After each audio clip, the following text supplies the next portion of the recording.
Selamat pagi Bapak Ibu. Terima kasih sahabat-sahabat BPL yang luar biasa. Pada hari ini kita akan belajar tentang tujuan iman yang menyelamatkan. Ini pelajaran mendasar juga yang perlu kita pahami dan perlu kita diingatkan senantiasa. Iman yang menyelamatkan, saving faith. Jadi ini bukanlah sekedar keyakinan atau pengetahuan intelektual akan kebenaran Alkitab atau sekedar tahu ayat Alkitab. Jadi ini melainkan sebuah kepercayaan hidup dan juga penuh penyerahan diri kepada Yesus Kristus dan juga kepada pekerjaannya di atas kayu salib. Jadi iman yang menyelamatkan itu memiliki beberapa tujuan utama yang akan saya bahas di sini. Saya tidak akan menyampaikan keseluruhannya ya. Kalau di buku DE, Andrew Wommack di buku DE, Disciple Evangelism, di sana tujuan yang utama yaitu hubungan dengan Tuhan. Itu sangat luar biasa di sini menurut pengertian saya. Jadi yang pertama Bapak Ibu, mengakui dan menerima anugerah Allah secara penuh. Keselamatan itu adalah pemberian atau anugerah Allah, bukan hasil usaha atau perbuatan baik kita. Jadi iman yang menyelamatkan mengakui bahwa kita tidak dapat menyelamatkan diri kita sendiri melalui pekerjaan baik kita, melalui pekerjaan manusia, karena kita sudah jatuh ke dalam dosa melalui Adam. Jadi melainkan melalui iman kepada Yesus Kristus yang telah membayar harga dosa kita. Efesus 2 ayat 8-9. Sebab oleh karena kasih karunia, kamu diselamatkan oleh iman. Jadi tidak cukup hanya karunia, ada keseimbangan antara anugerah dan iman. Anugerah itu akan tetap menjadi anugerah tanpa efek kepada kita kalau tidak kita meresponnya dengan iman. Demikian juga kalau ada orang juga menekankan hanya iman-iman, maka pekerjaannya menjadi legalisme. Tanpa anugerah, kalau kita menekankan iman tanpa anugerah, itu akan menjadi legalisme. Jadi di dalam Roma 3 ayat 28 berkata, karena kami yakin bahwa manusia dibenarkan karena iman tanpa perbuatan hukum Taurat, bukan karena melakukan hukum Taurat. Artinya bukan karena perbuatan kita sendiri. Jadi Bapak Ibu, yang selanjutnya tujuan dari iman yang menyelamatkan adalah seperti yang saya katakan tadi, menjalin hubungan yang intim dengan Tuhan. Jadi iman yang menyelamatkan membuka pintu bagi kita untuk hubungan pribadi kita dengan Tuhan. Itulah inti kekristenan. Kalau kekristenan tanpa hubungan yang intim atau tanpa hubungan pribadi dengan Tuhan, itu kekristenan yang tidak lengkap. Karena tujuan kekristenan itu adalah memiliki hubungan yang pribadi dengan Tuhan. Jadi dengan percaya secara tulus pada Yesus Kristus, kita mendapatkan jaminan bahwa Dia menyertai kita, Dia membimbing dan menyediakan segala sesuatu bagi hidup kita. Ayatnya yang gak asing lagi, Yohanes 3 ayat 16, karena begitu besar kasih Allah akan dunia ini sehingga Ia mengaruniakan anaknya yang tunggal, supaya setiap orang yang percaya kepadanya tidak binasa, melainkan beroleh hidup yang kekal. Jadi yang selanjutnya itu yang paling penting ya, menjalin hubungan, memiliki hubungan yang intim dengan Tuhan. Itu tujuan dari iman yang menyelamatkan. Kita dapat bersekutu setiap saat tanpa harus pergi ke gereja. Maksud saya, ada orang Kristen kan berbicara dengan Tuhan hanya di gereja atau pada saat berdoa makan, doa tidur. Bukan berarti saya bilang nggak boleh ke gereja, kita harus ke gereja. Tapi persekutuan yang intim dengan Tuhan itu seperti hubungan antara suami dan istri. Setiap saat kita bisa berkomunikasi di mana saja, melalui dalam kendaraan, di mana saja kita bisa bersekutu, membangun hubungan dengan Tuhan. Yang selanjutnya Bapak Ibu, tujuan dari iman yang menyelamatkan itu mengalami pembenaran dan pengampunan dosa. Melalui iman yang menyelamatkan, orang percaya dinyatakan benar di hadapan Allah. Karena apa? Karena Yesus telah menebus kita melalui pengorbanannya, sehingga dosa-dosa kita diampuni dan kita diberi jaminan untuk berdiri teguh dalam anugerah Tuhan. Makanya Roma 5 ayat 1 sini saya bacakan, karena kita telah dibenarkan oleh iman, maka kita hidup dalam damai sejahtera dengan Allah melalui Tuhan kita Yesus Kristus. Hidup dalam damai sejahtera dengan Tuhan. Jadi ini sangat powerful. Melalui iman ini kita mengalami pembenaran dan pengampunan dosa, iman kepada anugerah Tuhan. Dan juga Bapak Ibu, tujuan iman dari iman yang menyelamatkan itu adalah menghasilkan buah roh. Artinya kita tidak bisa mengusahakan buah roh dalam Galatia 5 ayat 22-23 itu. Seperti dulu saya diajarkan bahwasanya kita harus mengusahakan buah Roh Kudus.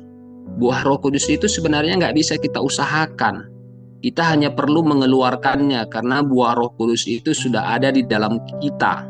Kasih, sukacita, damai sejahtera, kesabaran, kemurahan, kebaikan, kesetiaan, kelemah lembutan, dan penguasaan diri itu sudah ada di dalam roh kita. Saat kita lahir baru, kita menerimanya sama-sama dengan Kristus. Jadi dalam kehidupan sehari-hari kita hanya perlu mengeluarkan buah Roh Kudus itu, bukan mengusahakannya. Kalau kita mengusahakan buah Roh Kudus, itulah kehidupan kekristenan itu jadi capek. Artinya mau mencari sesuatu yang sudah ada di dalam kita. Intinya Bapak Ibu, kehidupan kekristenan adalah seputar perubahan pikiran. Tujuan daripada BPL ini juga adalah salah satu untuk merubah cara berpikir kita yang selaras dengan firman Tuhan, gitu. Jadi penting sekali perubahan cara berpikir kita. Jadi buah roh itu ada di dalam kita. Makanya ada firman Tuhan berkata, siapa yang ada dalam Kristus, ia adalah ciptaan baru, yang lama sudah berlalu, sesungguhnya yang baru sudah datang. Yang baru itu sudah ada di dalam kita. Jadi kita perlu mengeluarkan sesuatu yang ada di dalam kita itu, yaitu buah roh. Kita perlu menyadari bahwasanya buah Roh Kudus itu sudah menjadi milik kita, sudah ada di dalam kita. Kita perlu memanifestasikannya dalam kehidupan sehari-hari kita. Ada kesalahan, pasti ada kesalahan. Ada kegagalan, tentu pasti kita akan sering gagal. Tapi jangan merasa tertuduh, jangan merasa bersalah. Saat kita gagal, kita bangkit lagi. Saat kita melakukan atau mengucapkan sesuatu yang bertentangan dengan buah Roh Kudus, jangan merasa tertuduh dan jangan pula nggak mau berubah. Jadi tentunya kita ini nggak sempurna dalam tindakan kita dan dalam perkataan kita juga, bahkan dalam pikiran kita. Tapi Bapak Ibu, di dalam roh kita ini sempurna. Di dalam roh kita sempurna. Jadi penting sekali pikiran kita diselaraskan dengan roh kita yang sempurna itu. Jadi di dalam roh kita itu kita memiliki segala sesuatu. Firman Tuhan berkata, bagaimana kita mengetahui roh kita? Cerminnya adalah firman Tuhan. Jadi kembali lagi ke firman Tuhan. Firman Tuhan, renungkanlah firman itu siang dan malam, firman Tuhan berkata. Jadi iman yang menyelamatkan juga berfungsi untuk memperkuat kita ketika kita menghadapi tantangan dan pencobaan.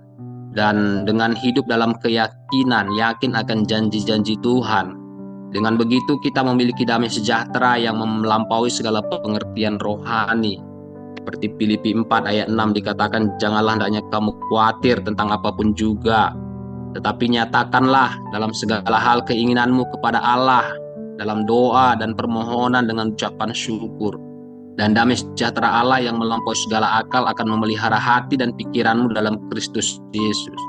Jadi ini pelajaran ini sangat luar biasa, tapi penekanannya adalah tujuan dari iman yang menyelamatkan. Penekanan yang saya tekankan adalah supaya kita memiliki hubungan yang baik, yang intim dengan Tuhan.